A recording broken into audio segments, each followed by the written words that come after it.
Sanibonani igama lami ke ngokwazi ngokansele ngiphuma phansi le enkandla emahlathi amnyama. Welcome to my YouTube channel where we say kwaZensele and his opinion podcast or his opinions podcast. Namhlanje bafowethu sendaweni ehlukile kakhulu sithe asiyenzele kwi backyard ngenxa zokuthi in fact nje kulezi insukwana ezu3 ezu4 so besila kwi backyard due to ukuba busy kwi studio sethu. So njengoba nazi ukuthi studio sesihlezi sibhizi nemisebenzi eminingi, so asikwazi ukunganipha umsebenzi wenu ngenxa zokuthi kune busy enzakalayo.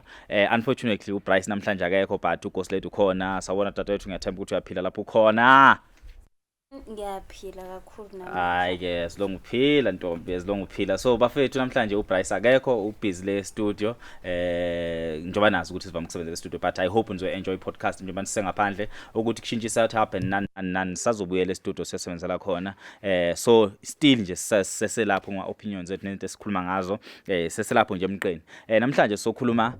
ngesithembu ukuthi abantu besilisa ngabe kufanele yini na besithatha isithembu because ama questions amaningi avanye ukubuzwa umuntu osifazane mothandana naye kakhulukazi empilweni yakho ekubuza ukuthi baby ungasithatha nesithembu or ubuzwe umngani wakhe ebafu ungasithatha nesithembu.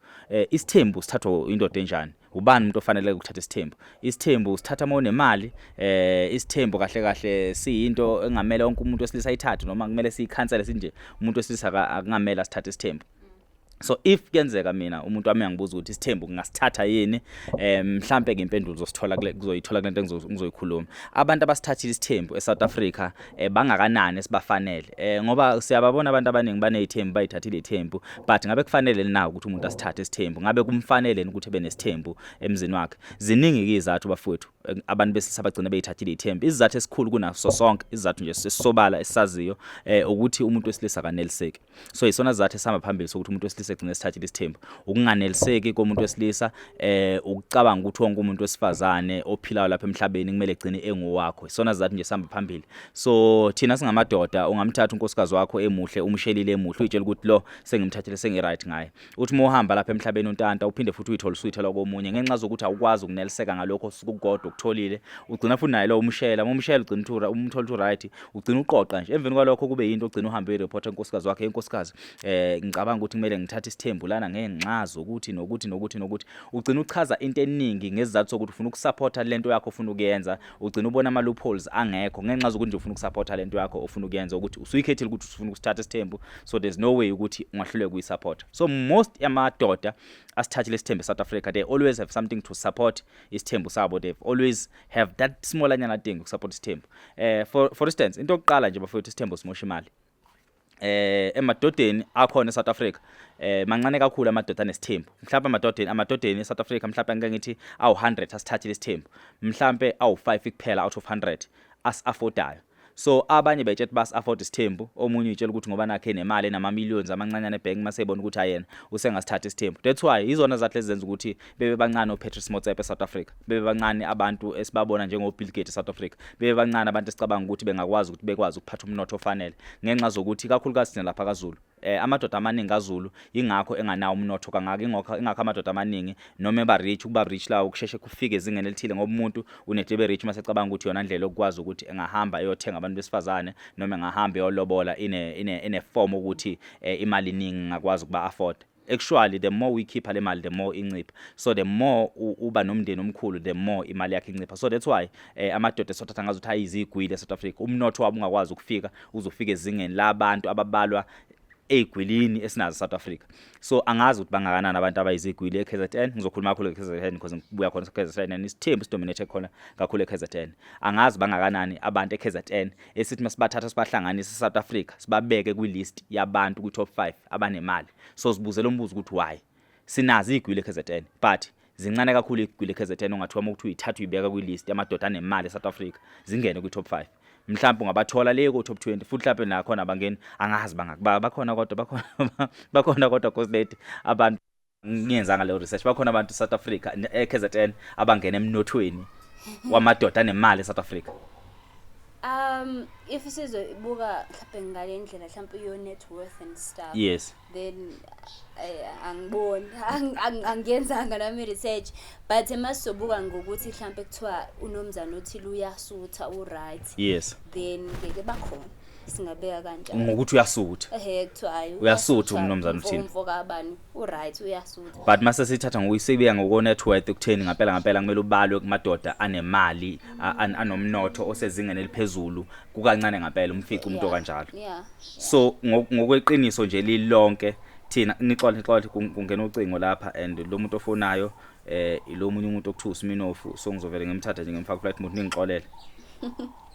nixole nje impela ngoba sengenzela ukuthi engaphinde phone so bancane kakhulu abantu ogcina eKZN ogcina bakwazi ukuthi babeke kwi list yamadoda esithi anemali eSouth Africa izathu salokho amadoda eSouth Africa noma amadoda aseKZN anede benamasethinyana masebona ukuthi awuhambe yojola shiya umfazi endlini uma esefuna ukuvika lo mjolo wakhe efuna ukuthi awuprotect ngokuthi ngilobolile ngishadile emveni kwalokho mayiqeda ukuthatha wesibili masefuna ukulule uthatha wesithathu the more uthatha umuntu umenze responsibility yakhe empilweni yakho the more umnotho wakho uqala wehla ngenxa zokuthi each and every time uyawuhlakaza ululela kulokhuzana nanso inkinga la ikhona izathu ezenza ukuthi ngithi mina isithembu ngiyosithatha or ngithi angeke ngisithathe izathu oqala esokwenza ukuthi ngisithathe isithembu ingenxa zokuthi ngiyakholelwa emndenini omkhulu ngiyakholelwa ekutheni mhlambe ngokwami ngiyibona ngiyindoda enemali ngiyindoda enemali nomuzi omkhulu mhlambe ezinye izinto engizobe ngizenza empilweni yami zizobe idinga amakhosikazi ami nasi ke izathu esenza ukuthi ngingasithathi isithembu inganqaza ukuthi as much as mhlambe ngizobe nginemali but ngiyakholelwa futhi ekutheni masingekho isithembu kuzoba nokuthula ekhaya ama finances wami azoba nendlela ukwazi ukukhula ekhaya the moment ngizama ukuqoqa ngifuna ukuhlanganisa ukuthi ngilanda omunye umuntu uzokhoza iconfusion la egcekeni and lo confusion izongenza ukuthi ngilahlekele lokho okuncane bese ngikusebenzelile engikwenzile but now esinye isizathu sithi mina ngizalelwe ekhaya komama kaMkhize ngifuna ukuvusa umuzi wakithi kaNtsele and ngibased eJohannesburg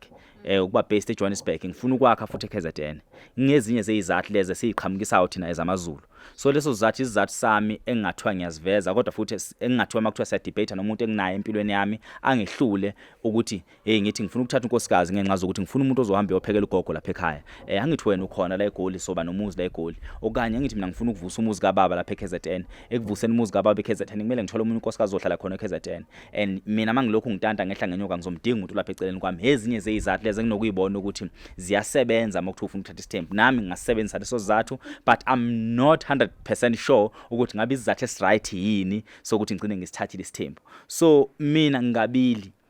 ekubeni kwami kabili I'm very much aware ngiyabona mina Nkosi ukuthi kulizona zokuthula izinto lezi si wrong la si right la and asikho izathu esiphathekayo somuntu wesilisa othatha isithembu ngaphandle nje ukuthi indoda esithatha isithembu ngoba ihluleka ukuneliseka ngalo yedwa suku imphethe ngoba icabanga ukuthi ngalabantu besifazane o ngale mali nayo izokwazi ukuhamba ukuthenga labantu besifazane ukuthi baqoqe balethe egcekeni so lezo zizathu ke zenza ukuthi amadoda amaningi egcine ehluleka ukukhula ngokomnotho noma ebe nemali inafu nje nokukhanda isiphithiphithi esenzakalayo egcekeni njoba ngishilo mathathu kuphela amadoda la eSouth Africa adeserve isithembu angeke ngiwabale amadoda esinawo anesithembu njengamanje mhlawumbe adumile neswaziyo kufanele ngaba nemali but abanayo imali kunalokho imali yabiyaphela iqedwa ipithi phela imali kwabona ngokuhlakanipha komqondo kugcina kuphela ngoba the more you involve abantu besifazane empilweni yakhe abaningi abahlukahlukene ubathatha ubabeka ngokusemthethweni kuba bakho ukhumbula ukuthi bonke labantu bakufaka umqondo ohlukahlukene bonke bakubonisa ngendlela ezahlukene wena njengendoda ufanele ukubonisa umuntu wesifazane oyedwa so cabanga ke qhamuka ama personalities awu5 noma u4 noma u6 noma u3 umele udile nawo uwedwa uyabona ukuthi wena njengendoda ugcina uhluleka ukucabanga into ezoletha imali lekhaya nongabe bakufica umuntu okwazi ukucabanga amaqhinga ayikwazi ukuletha imali but ngenxa zokuthi sebefikile bawu4 umuntu naye uqhamuka nepersonality yakhe umuntu baqhamuka bawu3 noma baqhamuka bawu2 umuntu uqhamuka nepersonality yakhe uqhamuka nendlela ukuthi this is how we should live our life like hayigcekeni nomunye uqhamuka ukuthi this is how we should live our life like egcekeni lokho njengokundoda kwenza ukuthi ugcine kukulimaza ukucabanga uvumela amakhosikazi akho kube wona akucabangelayo so the moment uqala ulidwa amakhosikazi unkosikazi wakho asisho ukuthi onke amadoda anezithemba aholwa amakhosikazi but eventually kugcina kwenzeka ngoba ufuna ukuba accommodate umcabango ngalo ufuna uku-accommodate umcabango ngalo ufuna uku-accommodate umcabango ngalo ufuna uku-accommodate umcabango ngalo the more ufuna ukuba accommodate bonke umcabango wakho wena njengendoda uyafa amaphupha akho wena njengendoda yafa into eziningi ohlelile ziyafa so each and every time mocabanga ukuthi how can I escape this the only solution oba nayo ukuthi angithatha wes7 angithatha wes6 angithatha wes8 angithatha wes3 so ngaleso sikhathi so ngesikhathi ushintshekile ngokucabanga ngesikhathi sebekushintshile laba confuse so wena into ekufikela ekhanda ukuthi how can I escape lento lengibhekene nayo and I need something the only thing ekufikela ukuthi angithatha umunye unkosikazi because usuke ezo accommodate ngendlela ocabanga ngayo ngaleso sikhathi yes Ghost possible yini ukuthi kuyenze ukuthi indoda mhlawumbe uthola ukuthi isi-addicted ekuthatheni abafazi nje yes ukuthi ile ithathile because kuyenze ukuthola ukuthi uzwa uNdlunkulu the first wife athi wawuthe uzothatha 2 noma wawuthe uzothatha lo and kuyaphela lapho yes but now you keep on adding and you keep on adding I think ukube mina personally mhlambe just to add kulento engisho personally mina anginayo inkinga nesithembu futhi ngibuye ngibe nayo because into engenza ukuthi ngithi anginayo inkinga uma izathu zokuthi umuntu athathe isithembu ziyenza sense because there are khona lezi zathu osebenzisile ukuthi uthola ukuthi ngempela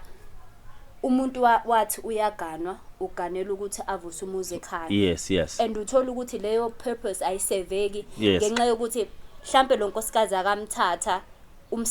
umsebenzi wakhe awumvumeli ukuthi akwazi ukwenza lokho ukuthi abe physically present ekhaya so isolution lapho fanele at least ikwazi uku-accommodate so 2 mhlambe if sithola umuntu noma because even ikudala uma uphindele emuva ogogo no mama babe kwakuba yibona abasukayo personally ayokufunela unkosikazi ozomelama yena because ubukile idingo la ekhaya ukuthi no lekhaya kudinge ku1 no 2 no 3 mina ngingedwa angikwazi ukuthi ngiwaseve wonke lawo ma purposes noma ngikwazi ukuyivala zonke lezo khala so angihambe ngiyobheka aphume abheka abone intombi yangu ngubani abone ukuthi no le ntombazane le ingakwazi ukungena lekhaya ibonkosikazi ikwazi ungilama nokungilekelela inkinga manje it's what you mentioned ekuqaleni ukuthi amadoda awasathatha ithembu ngenxa yezathu ephusile nephathekayo you know ukube basathatha ngezathu ngempela ephathekayo ngabe mhlawumbe ayikho inkinga because ungabe kusho yena unkosikazi wakho oqala ukuthi cha ngifuna umuntu ozongilama awungisize because ngiyashoda ngidinga ukulekelela ngiye ngithi mina kunendoda ethatha isithembu ngenxa zokuthi imthathile unkosikazi hayi ngoba nakhe enganele noma nakhe engaphelele unkosikazi oqala but amandla ayo indoda nomsebenzi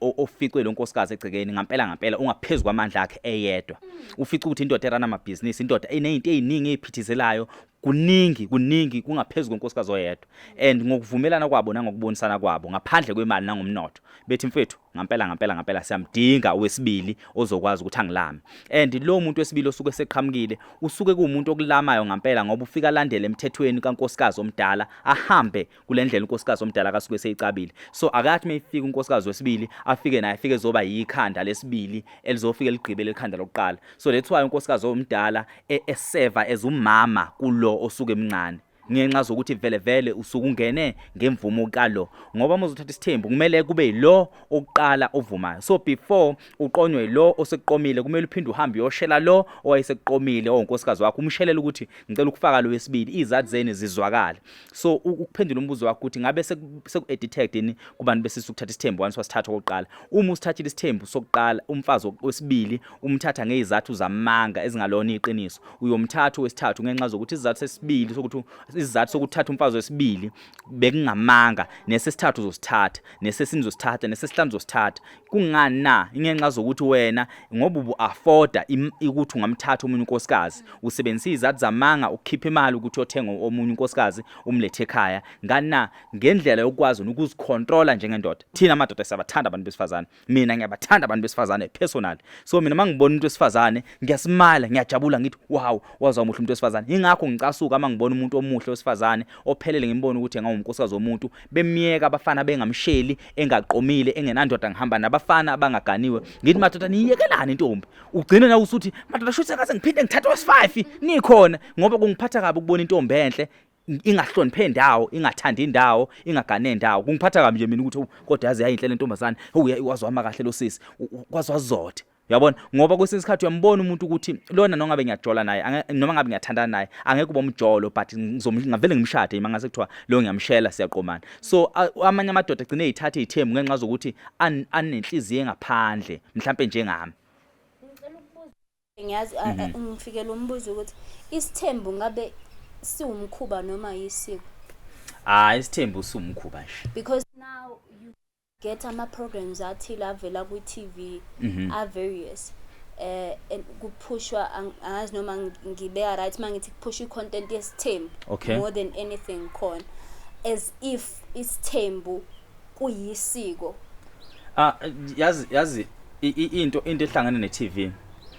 nento eyenzakala eSouth Africa kakhulukazi ngosiko lethu la kaZulu sebeyithengisile abafowethu bakithi kaZulu bayithengisa ngemali bengayithengisi ngendlela eziqiniso kufana njengomngoma kufana njengento zesintu nezedlozi lezi zinto lezi izinto eziphethe ukuhlakanipha nobunzule bomuntu omnyama ekakhulukazi thina abantu esibuya kaZulu kunezinto thina ezizazi esakhuliswa ngazo njengamaZulu engesikwazi ukuyithengisa ngemali kufana njengomXhosa nokweluka entabeni ukuthi bethathe beveze leyo nto yokweluka kweinsizwa noma kwamangazi noma bafika bayamakhwenkwe bephume sebe amadoda ukuthi ningathatha leyo nto leyo nihambe noyitelevisor noyiveza leyo nto ipride abantu bakaXhosa ipride abantu bakasuthu noma yabesuthu so uma senithatha leyo nto leyo niyanzoyi expose emhlabeni expose ngendlela engamanga leyo nto ilimaza ipride yamaXhosa same story ke nathi into eyenzeka kaZulu kufana nalento omngoma bathatha lezi zinto lezi ezenzakalayo thina eziyigugu kuthina ezisiconnecta nabantu bethu bakudala nazo lezi zinto zezithembu yebo khona kuumkhuba kodwa kuyinto yakithi kaZulu umuntu mayisethe eyithathile lento lena efuna ukuhamba eyothengisa ngayo ngemali umfica esekhanda ama content ahlukahlukene ezama ukwenza ama viewers ngento engampela esuka ipersonal kuwena nonkosikazi wakho ukuthi ngimthathile unkosikazi wesibili leyo nto kumele iphelele kuthina egcekeni ukuthi nina nifuna ukwazi ukuthi ngangimthatheleni kwakwenzakaleni lapho sekufana ukuthi sesithandanela abantu sifuna ukunichazela ngento engamele ngabe iyachazwa uthanda nikwazi umuzi into eyenzeka la ekhaya egcekeni anikwazi ukuthi niyithathe nikhiphele ngaphandle niyithengise ngemali lento yama reality show nongabe kuphi nongaba sisakhuluma ngesithembu nongaba sisakhuluma ngomngoma nongaba sikhuluma ngani but ukuthi sithengise ngempilo yethu kwakhona lokho kubulahlekelwe yithina ezabantu so angikwazi nongabe nginonkosikazi wethu angikwazi ukuthi ngahambe nginekela izwe mina ngonkosikazi wami ngehla ngenyuka ngixoxa ngayo ukuthi kunjani kodwa ngenxa zokuthi ngaphandle vele mawukuthi udalwe yiciko wena nonkosikazi wakho ngamaciko and uyafisa ukuthi abantu bazi ngempilo yenu kulungile but I feel like ezinye zezinto eziningi sebeyithatha beyithengise ngemali ezazi igugu kuthina bezenze zibe weak mina nje sekunzima ukuthi ngithembe izangoma ngenxa zokuthi sebezenze kwayinto engazi ukuthi into eglamorous into ethile nethile ngiyavuma buningi umngoma obhlukahlukene but leyo nto lokukhuluma ngayo iyenzeka kaZulu and abantu bakaZulu bathengisa ngezinto zethu eziyigugu kakhulu kuthina yabona nje omkhulu babehlonipha kabi isithembu ogogo babehlonipha kabi isithembu sasithi noma senzeka manje ngoba ufuna ukusithatha isithembu uma ufuna ukusithatha isithembu umuntu wesifazana ozongena esithembini ufuna ukubheka ukuthi unemali yini yabo ngenxa zokuthi the way besithengisa ngakhona basithengisa ngaleyo ndlela ukubonakala ngazi ukuthi kumele ube nendoda ube nemali kanti izathu zihlukahlukene and labantu abayithatha ithemba babonisa ngathi banemali abanamali kahle ngoba izona izathu lezi egcina ukuthi bebona ibusiness kuyona yonke lento yesithembu so mina ngesingami I think izathu abantu abathatha ngazi ithembu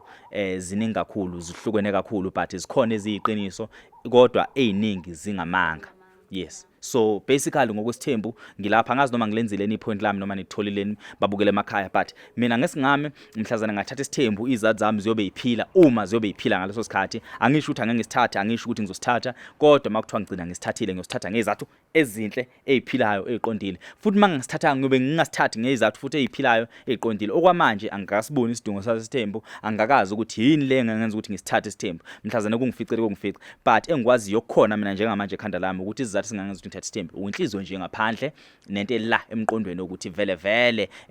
ngoba phela amandla avuma ngahlulwa yini. Nomuntu omthatha, yes, and like yazi that's another thing ukuthi yazi sometimes mhlambe enye into umuntu should look at umethatha isithembu ukuthi if you take these women bese uzothi abantu amakhosikazi akho azokusiza ukuthi wakhe lo muzi, there has to be something common ngabo bonke. Yeah. If kuukuthi uyindoda attracted to umuntu wesifazane okhaliphile nohlaniphile, there has to be leyo trend yabantu abahlakaniphile kumakhosikazi akho, because you have seen ukuthi lo wokuqala as much as nisizana in creating generational wealth yomndeni wakho, but uyaleka mhlambe la nala, and then you take another one oza namanye ama qualities azophinde asize add to that generational wealth eniyakhayo lapho. Hayi ukuthi uvele ubone umuntu ngoba emuhle umbona ukuthi hayi ngoba wena ungam-afforda ngalama business thina esiwaqale from scratch, kade sisaqala sisobabili bese u-Edo wesibili just because bese u-Edo askisini bese u-Edo wesibili just because now you feel like you have money. Yeah. Afike lo engazuo eda lutho but take everything away. That's the yona nkinga enkulu yethu isingamaZulu njengoba sesivala futhi.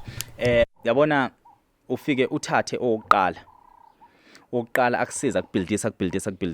Ngingasho ukuthi uyena osuke efike nezinto eziningi, but kuhlakanipha kwakhe okwenze wathomthatha. Afika kusiza. Uthi mawusithatha wesibili, usuthatha wesibili uzodla le mali noma uzodla lamandla ongahlakaniphile njengalo. So ingakho kubalekile ukuthi each and every time mawuzothatha isithembu, uthatha isithembu ngeqiniso lakho. Ungachaza ukuthi ngoba nakho mina ngithanda izinqe ezinkulu, sibone nje ududula nje ngamakhosikazi anezinqe ezinkulu kodwa manje la ekhanda akukho. Uma uthanda amakhosikazi amhlophe, sibona nje kugcwele abelungu emzini wakho kumhlophe kuphithizela kodwa lapha ekhanda akukho, kwamasliquid nje kuyaphithizela lapha ekhanda akukho. Uma wena uyethandela amakhosikazi asebenzayo, sifica nje into eyigugula eyidudula ebhizi ziyaklina egcekeni kuyaphithizela kodwa ayikho into ekusizayo when it comes to ibusiness eliqhubeka lawo lekhaya. So engazuthi ngathi mawuthatha abantu vele abasemqondweni owodwa noma abane personality efanayo, that matches your personality, because different personalities dala ama conflicts, and not only ama conflicts egcekeni ukuthi nilwe nodwa, but nakuwena emqondweni wakho uba nama ideas amaningi, and ama ideas amaningi abulala le one idea eyenza ukuthi ugcine ukwazi ukubathatha lonke amakhosikazi. So basically for today